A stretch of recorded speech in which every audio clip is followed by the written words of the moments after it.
Okay, welcome. I'd like to give all praises and glory to Yahweh Bashem, Yahushua Bashem, Kwadash. And I also like to say double honors to the elders, apostle of Great Millstone, our mentors and teachers in the faith of Yahweh Yahushua. Also as well, I want to say shalom to the Akim sincerely pushing the name Yahweh Bashem, Yahushua, thou art sincere. My name is Lamadia. And the premise of this video is going to be pretty much staying strong in the spirit, because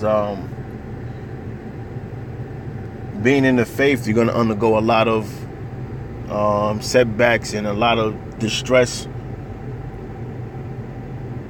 but you don't let that hinder you from the path you're going on. And Satan's whole goal is to make you fumble. But you cannot fumble the word. You have to, keep going, no matter what you come across or what you undergo. You just got to stay strong. So now, we're looking at the book of Proverbs, the 24th chapter, and we're going to read at verse 16, and it says, "For a just man falleth 7 times and riseth up again, but the wicked shall fall into mischief." Now, it said a just man shall fall 7 times. Now, 7 represents completion or perfection. Now, it doesn't mean that a person only allowed to make 7 mistakes. No, it just means completion. A person can make 1,000 mistakes, and if that person is sincere, the Lord, He's gonna lift them back up and put them back on the right path. That's why I said a just man falleth 7 times. But it says and it rises up again, because the Most High, seeing that person sincere, and the Most High will have mercy on that person in his error and bring him back on the right path. Whereas a person that's not sincere, the Lord will have him continue in the wrong path and not show him mercy. Because if that person don't care, why the hell should the Most High care? That's why I said, but the wicked shall fall into mischief. Now let's go from there to Sirach or Ecclesiasticus, the 25th chapter and the 13th verse. And it says, "Give me any plague but the plague of the heart." Now, what is a plague? A plague is something that's troublesome or distress. And it says, give me any plague, any troublesome or distress, but the plague of the heart. The heart is talking about the mind. Because what happened is, guys fumble the word or the faith of the Most High, and they get disenchanted. And now they damage mentally and spiritually, and that open up they body for demons, evil spirits. Now that person becomes more bugged out than it was in a previous state. And you see that person the next time, that person standing next to a brick wall, having a full conversation with himself.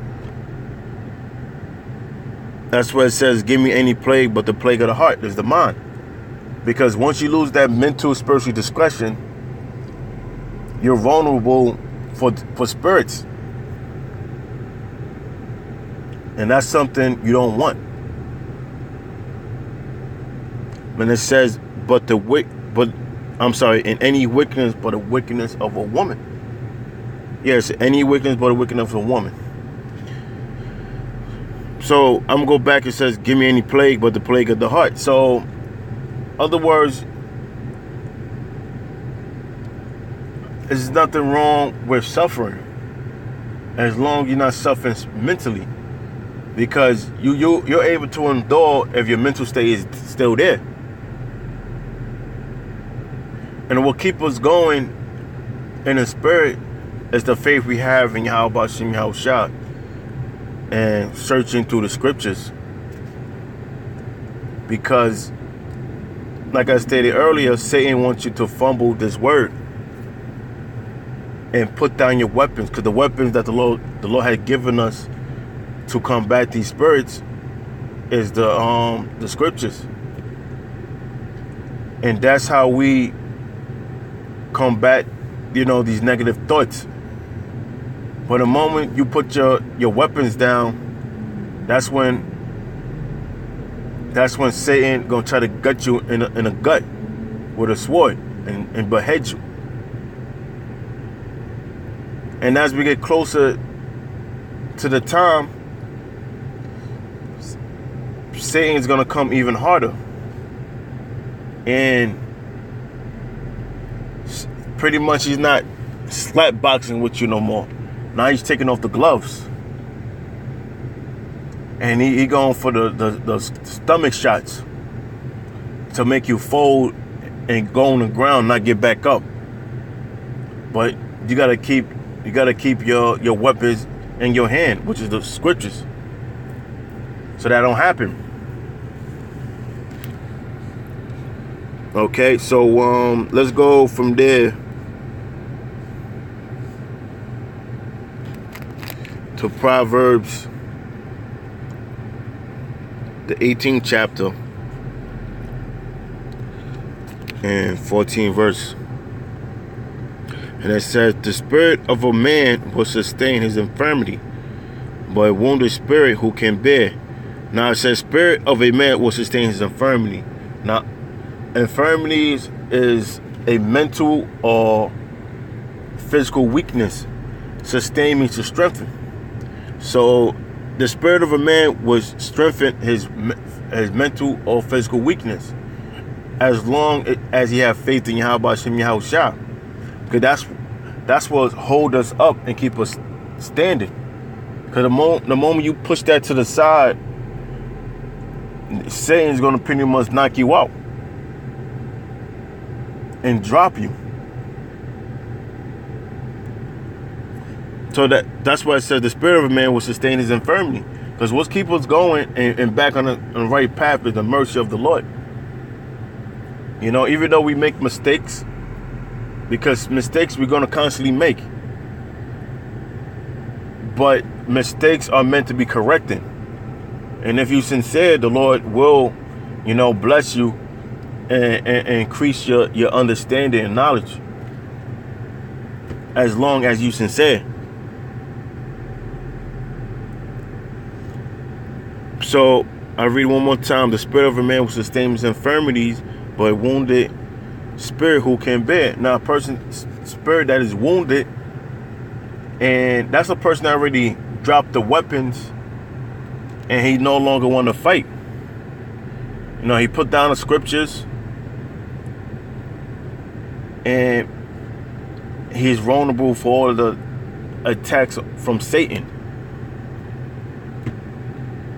You can't, once you give up the fight, you can't help that person. Even in in different war movies, a person might get injured or wounded and his partner may grab his arm and put it around his neck.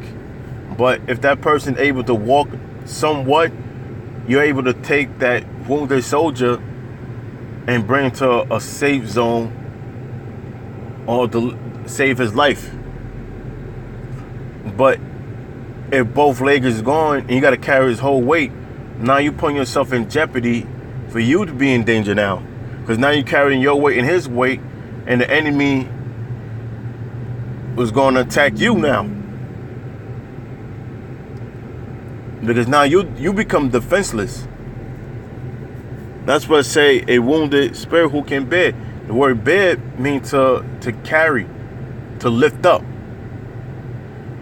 You're able to lift somebody up as long as they able to, they willing, as long as they willing to continue on. But once a person not willing to continue on, There's nothing you can do for that person anymore. And that's pretty much it. You gotta leave them where they at. You gotta leave them where they stand. So let's go from there to Isaiah 64 and 6. But we all as unclean thing, and all our righteousness are as filthy rags. So in the eyes of the Lord, we all considered to be unclean. No matter how much we think we do, we're still unclean in the eyes of the Lord, because the amount of offense we committed and the judgment we shall receive is not comparable to the troubles and the distress we undergo. Because the offense that we committed, our true judgment, it was supposed to be death. But instead of receiving death, the Most High is putting us to hell, to pain, to suffering. So that way we still can live and still have hope, even though we deserve to be put to death. But it says, but we are all as unclean thing, and all our righteousness are as a filthy rag, and we do fade as a leaf, and our iniquities like the wind have taken us away. So, like I stated earlier, remain strong no matter what comes your way. We in this to the end, all the way to the death. And we sign pretty much a contract with the Lord. No matter what happens, man, you gotta keep going. No matter what happens.